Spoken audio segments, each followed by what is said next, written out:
Okay, here we go. So Cory Singer, this is a home run he hit oppo. Okay, this is an opposite field home run. This is a home run he hit like to straightaway left field. So I'm gonna bring this to point of contact, and you can see he hits this guy right at his front foot, the middle of his. Let's see, maybe the middle of his front foot. I gotta draw a better line here. Yeah, the middle of his front foot. This camera angle might be slightly behind center, so this ball could actually be maybe a couple inches deeper, like off of his ankle bone, is probably where he hit it. But what's cool about this is look at that extension point. So I brought him to his power V position. If people were to look at this power V, it looks nothing like what you see on social media today. I saw a kid the other day doing drills, and I do drills sitting in a chair to work upper body moves. But this poor kid's elbow and wrist and barrel were so awful. I felt like I have to fix so many of these moves all the time where people get that lead elbow up like this and they drop their barrel straight down. Anyway, if that kid saw it was a kid doing something from an instructor that wants you to do stuff that I don't agree with. So, what getting back to this, if you look at this power V, it looks like he just chopped straight down, right? Like his barrel is facing the pitcher's feet. That's how much his power V. But if we trace it back, right, he hits, I know it's a little blurry here, but, here's his barrel here, and his barrel kind of moves. Let's see if I can get a line on this. Well, first of all, we'll look at this pitch. It's about a 5-degree drop. Okay, so it's a fastball, 5-degree drop. If we notice his barrel, and again, I can see this, it might not come through real quick, but his barrel is actually coming down back here. Okay, so down there, it's still going down. This is the end of his barrel, all the way to his back thigh.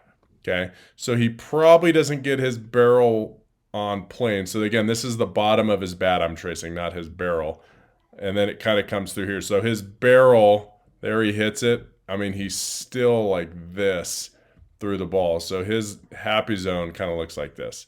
Probably from his front knee to a little bit in front of his front foot as he extends through. So that top hand move, which people really, don't like, pushing the hands through, right? That's like a really bad word. It's kind of like a 4-letter word. Push. Oh my gosh, it is a 4-letter word. My goodness, we need to ban it from the hitting library. But that's what he's doing. He's pushing his top hand through to keep his barrel in the zone for a long time so that he can hit this outside pitch with backspin instead of topping it or hitting it off the end if he didn't extend, or if he swung up too much, missing it completely out there. So what he's doing is his barrel is chasing down that pitch plane coming in.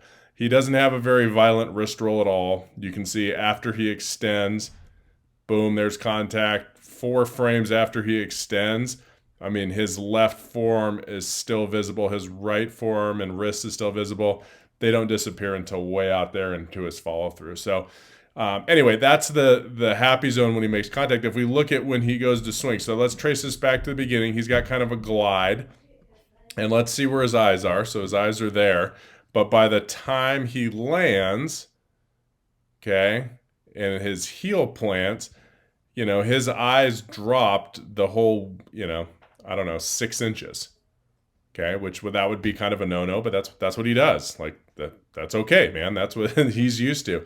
If you look, he doesn't have a ton of front shoulder down at heel plant, and this is true with really any swing that I see with him.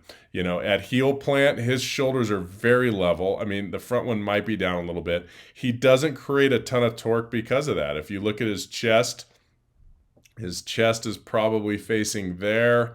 His hips are there. I mean, I'm getting like, 20 degrees, 15 to 20 degrees. That's not a lot of torque. Okay. Oh my gosh, he still hits home runs, right? He doesn't have to create that much depth. He definitely is in sequence and he's creating separation, but it's not like it's a crazy amount. This is the part that's interesting. From heel plant, watch how much his eyes move. So from heel plant, usually guys don't move their eyes. His eyes probably dropped about 3 or 4 inches. That could be another reason why he hits the low pitch because everything's kind of working down a little bit. I feel that if a pitch was up, maybe he wouldn't.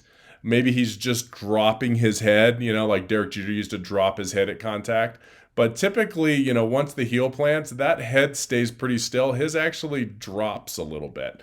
Um, and maybe it's because look how low this shin gets. I mean, this is crazy. So when I draw, I'm going to get rid of these marks, but when I draw this line, I always draw this line with players in their power V. Okay, so once they've, oh my, look at that. Once the power V happens, full extension. I apologize, I have the wrong tool here.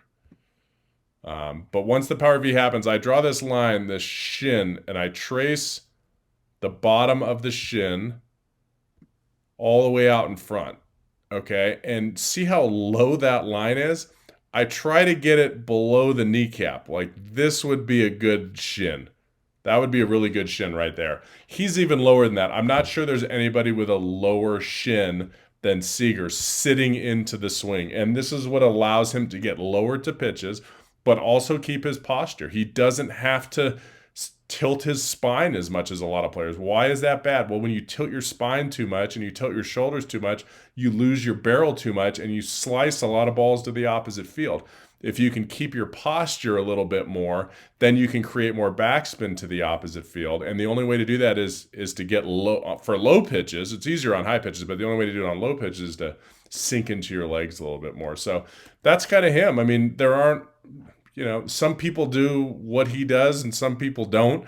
And people are successful doing all kinds of different moves. The key is you got to know what you're good at. Probably my favorite part, as it relates to young players is number one, he's got a weight shift, right? He's gliding forward. He's very stable with his back foot. You can see how flat it is to the ground. There's no wobble or instability.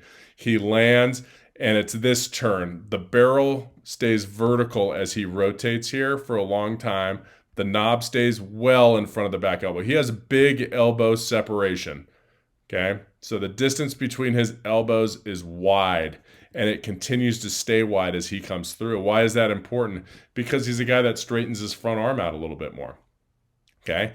That straightening of the front arm actually helps him on outside pitches. Okay. And we've talked about that. Tatis does the same thing. Is if that arm straightens a little bit, as long as that bat stays cocked, right? And that bat stays right next to the shoulder. And this angle in here is very small between the forearm and the bat. Okay. That angle is, he's still less than 90 degrees in that position. Okay. He's creating a lot of whip and energy to release the barrel. As long as you do that, you can, straighten your front arm as much as you want. So he does things really, really well. Obviously, he's a good shortstop. He's a big guy. I don't think people realize how big he is. He's a big shortstop, and he can hit the ball out, honestly, from foul pole to foul pole with his swing and his size. And maybe because of that, his good size, he doesn't have to create as much separation as Betts. Betts looks really nothing like Seager. If you were to take Betts and switch him and do left-handed, he doesn't look, there aren't a lot of spots in the swing that look similar to Seager, except maybe the extension position. That's about it. Where when we looked at Chris Taylor and Mookie Betts, they looked very, very similar with their moves, right? Their shoulders were the same. But if you look at Seager, his bat's a lot flatter here. Okay, like in the launch position, his bat's flatter. It's wrapped more. It's right next to his head. His wrists are cocked a lot more. His front arm, is a little bit straighter. He keeps his elbows apart more. It's a very different look than those two right-handed hitters, yet, they all make a whole lot of money. They're all successful in their craft. And I think that's what makes baseball so great is, there are absolutes that have to happen. We've talked about it. You can't cash, you can't have bat drag, you can't flip your wrist too much. You got to make sure your hands are back at heel plant. You got to make sure that your back knee comes down and in and your front leg straightens, right? There's different, but within that framework, everyone has a little bit different, a different look. And what makes a good hitting instructor is not changing them. It's saying, okay, this is what you do. Like your front arm is a little bit straighter. Your eyes move a little bit. That's fine.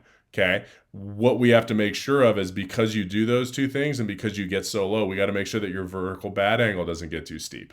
Okay. Where if we have somebody different, I'm trying to think of, I don't know, somebody that might need maybe a JD Martinez who's very upright with his stance.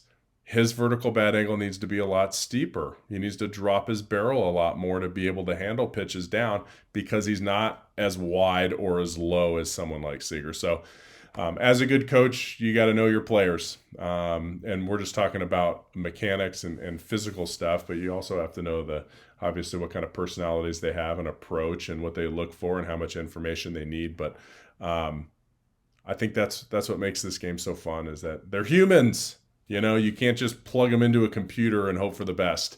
They are going to have their own kind of quirks and needs that make it create an interpersonal relationship between the front office and the managers or the manager and the coaches and the staff and everybody. And I think we need to keep baseball that way. Where there is, yeah, data is important. Data is super important, but so are those relationships that come with it.